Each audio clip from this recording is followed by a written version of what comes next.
Hello my dear friends, हमारे YouTube channel CBZ point में आपका स्वागत है। हम आज BSc फोर्थ सेमेस्टर की जूलॉजी की यूनिट फर्स्ट स्टार्ट करने जा रहे हैं, जिसका नेम है genetic engineering concept and recombinant DNA technology. और टॉपिक का नेम है आज का रिकॉम्बिनेंट DNA टेक्नोलॉजी।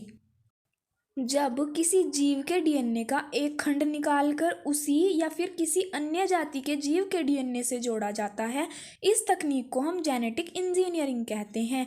और इससे प्राप्त जो DNA होता है उसको हेटेरोलोगस DNA तथा इस प्रकार के जीन को किरेमिक जीन कहते हैं। इस पद्धति के संबंधित कुछ खोजें हुई हैं, जो खोजें इस प्रकार है जिससे कि इस रिकॉम्बिनेंट टेक्निक का विकास संभव हो पाया है। नंबर फर्स्ट है DNA की विकृतीकरण एवं पुनः स्वाभाविकरण, मतलब डीनेचुरेशन एंड रीनेचुरेशन। हम आगे इसके बारे में कुछ पढ़ेंगे। सेकंड है कोशिका के बाहर जीन की कृत्रिम संश्लेषण, कि जीन का कृत्रिम रूप से हम संश्लेषण कैसे कर सकते हैं। नंबर 3 पॉइंट है रेस्ट्रिक्शन एंडोन्यूक्लियस या रेस्ट्रिक्शन एंजाइम की खोज। और नंबर 4 है जीन स्प्लाइसिंग या जीन क्लोनिंग। तो हमने ब्लैक कलर का DNA किसी दूसरी जाति के जीव का और रेड कलर का DNA किसी दूसरी जाति के जीव का लिया है। इन दोनों को मिलाकर रिकॉम्बिनेंट DNA या फिर हेटेरोलोगस DNA बनता है।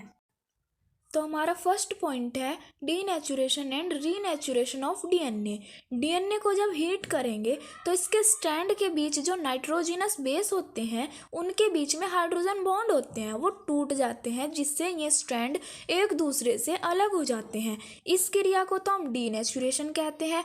पर जब हम इस सॉल्यूशन को ठंडा करेंगे तो ये दोनों कॉम्प्लीमेंट्री स्ट्रैंड फिर से जुड़ जाएंगे और डबल स्ट्रैंडेड DNA का फॉर्मेशन कर लेंगे। इस प्रक्रिया को हम रीनेचुरेशन कहेंगे। इसी गुण के कारण अलग अलग स्रोतों या जीवों के सिंगल स्ट्रैंडेड DNA को भी जोड़ा जा सकता है, किंतु इसके लिए हमें कॉम्प्लीमेंट्री बेस पेयर का होना जरूरी है। इस प्रक्रिया को हम एनीलिंग कहते हैं। Denaturation, renaturation and annealing process हमारे DNA के लिए बहुत ही आवश्यक है। इस प्रकार की खोज होने से पुनर्योगस टेक्निक का विकास हुआ है। अब हमारा सेकंड पॉइंट है आर्टिफिशियल सिंथेसिस ऑफ जीन का सबसे पहले आर्टिफिशियल सिंथेसिस किसने किया? ये क्वेश्चन मल्टीप्लाई चॉइस क्वेश्चन के लिए बहुत ज़्यादा इम्पोर्टेंट है। डॉक्टर हरगोविंद खुराना ने 1972 में एक आर्टिफिशियल जीन टायरोसिन tRNA का कोशिका के बाहर टेस्ट ट्यूब में संश्लेषण करने में सफलता पाई है। यह कोशिका के अंदर सामान्य रूप से कार्य करने में समर्थ था। अब थर्ड पॉइंट है रेस्ट्रिक्शन एंडोन्यूक्लियस या फिर restriction enzyme. Restriction endonuclease enzyme ऐसे एंजाइम हैं जो DNA में विशिष्ट न्यूक्लियोटाइड के अनुक्रमों को पहचान कर डबल हेलिक्स की इन विशिष्ट नियंत्रण स्थलों के समीप विदलित कर देते हैं। इन स्थलों को टारगेट साइट्स कहते हैं। रेस्ट्रिक्शन एंडोन्यूक्लियस एंजाइम बैक्टीरिया या जीवाणुओं द्वारा उत्पन्न होते हैं, जो बैक्टीरियोफेज के DNA के प्रवेश को रोककर बैक्टीरिया को सुरक्षा प्रदान करते हैं। इनकी खोज सर्वप्रथम W. आर्बर ने 1962 में की थी। ये क्वेश्चन भी हमारा मल्टीप्लाई चॉइस क्वेश्चन के लिए बहुत ज़्यादा इम्पोर्टेंट है। उन्होंने बताया कि बैक्टीरियोफेज का DNA जब किसी बैक्टीरिया में प्रवेश करता है तो रेस्ट्रिक्शन एंजाइम जो बैक्टीरिया में पहले से ही प्रेजेंट होता है वो इसे छोटे छोटे खंडों में खंडित कर देता है। रेस्ट्रिक्शन एंजाइम का यूज़ आपने पहले भी पढ़ा होगा कि यह DNA को कट करने का कार्य करता है। अब मेसल्स तथा युआन को इकोलाई द्वारा तथा स्मिथ को 1970 द्वारा हीमोफिलस इन्फ्लुएंजी RD नामक जीवाणु में हिंड सेकंड रेस्ट्रिक्शन एंजाइम को पृथक करने के साथ पुनर्योगस DNA टेक्निक का विकास संभव हो चुका है। किस एंजाइम से? Hind second restriction enzyme. अब हमारा 4 पॉइंट है जीन स्प्लाइसिंग।